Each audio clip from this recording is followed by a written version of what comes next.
Assalamualaikum warahmatullahi wabarakatuh. Selamat pagi semuanya anak-anak. Pagi hari ini mudah-mudahan Allah Subhanahu wa taala memberikan kita kesehatan, kenikmatan dan keistiqomahan dalam menuntut ilmu. Perkenalkan, nama Bapak Muhammad Da, dipanggil dengan Pak Huda. Insyaallah pagi hari ini kita akan belajar bareng tentang kisah teladan Nabi dan orang-orang soleh. Anak-anak yang dirahmati Allah, pada kesempatan pagi hari ini dan pertemuan kita, pelajaran yang dapat kita ambil adalah apa saja hal-hal yang dapat kita terapkan di dalam kisah teladan Ashabul Kahfi, atau biasanya yang kita sebut dengan 7 pemuda soleh penghuni goa. Sebagaimana yang adik-adik dan anak-anak ketahui, kisah ini sudah diceritakan di dalam surat Al-Kahfi di dalam Al-Quran Karim, yang mana 7 pemuda soleh ini mengemban amanah dari Allah Subhanahu wa taala untuk menjaga keimanan dan ketakwaan selama dia hidup di dunia. Untuk lebih lanjutnya, marilah kita simak kisah teladan Ashabul Kahfi. Kisah Ashabul Kahfi terdapat di surat Al-Kahfi, yang mana kisah ini terdiri dari 7 pemuda yang sangat soleh dan selalu menguatkan imannya untuk senantiasa bertakwa kepada Allah Subhanahu wa taala. Anak-anak yang dirahmatin Allah, ada 2 raja. Raja yang pertama, Raja Dikyanus, yang mana raja ini sangat zalim. Setiap ada rakyatnya yang tidak mematuhi perintah raja tersebut, langsung dibunuh. Suatu ketika 7 pemuda yang soleh tadi tidak menerima di dalam hatinya dan dia ingin pindah pergi dari perintah raja tersebut. Ada usulan dari satu sahabat, dia berbicara, "Wahai teman-teman, bagaimana kalau kita pindah dari negeri ini? Karena raja kita sangat zalim. Raja kita tidak pernah beriman kepada Allah Subhanahu wa taala, selalu menyembah dan mendekati menyembah berhala." Maka pergilah 7 sahabat tersebut di goa, dan selama hidupnya di goa, Allah Subhanahu wa taala menidurkan mereka sampai 300 tahun ditambah dengan 9 tahun, menjadi 309 tahun. Kemudian setelah mereka dibangunkan, selesai umur 309 tahun, ada salah satu sahabat yang merasa dirinya lapar sekali, ingin pergi ke pasar. Bertemulah dengan satu pedagang, yang dimana pedagang tersebut menjual gandum, roti, dan susu.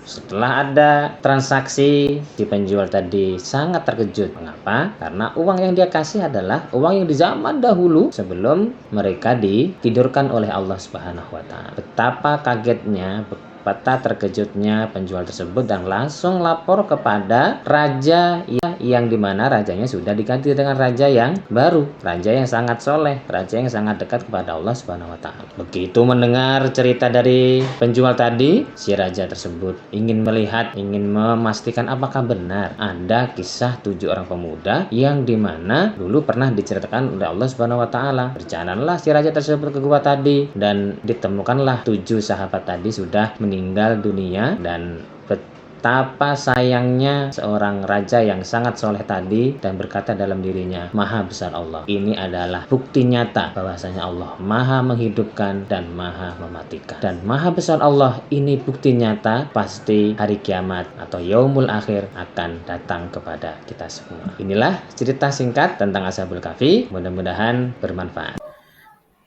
Alhamdulillahirrabbilalamin. Mana kita sudah menyaksikan bersama kisah dan Ashabul Kahfi. Berikutnya, hikmah yang dapat kita ambil dari kisah Ashabul Kahfi tersebut. Pertama adalah kita sebagai manusia harus berani berbicara di hadapan pemimpin yang zalim, pemimpin yang tidak amanah, pemimpin yang tidak memperdulikan rakyatnya, pemimpin yang tidak menjalankan semua perintah-perintah Allah. Itu semua guna untuk mempertahankan keimanan kita semuanya pada Allah Subhanahu wa taala.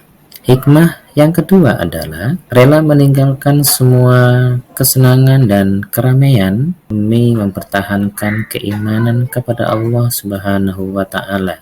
Rela meninggalkan kesenangan dunia, rela meninggalkan kehidupan dunia yang penuh dengan kelalaian, yang penuh dengan permainan, yang penuh dengan cobaan-cobaan, yang dimana itu semua tidak akan kita bawa kalau kita sudah meninggal.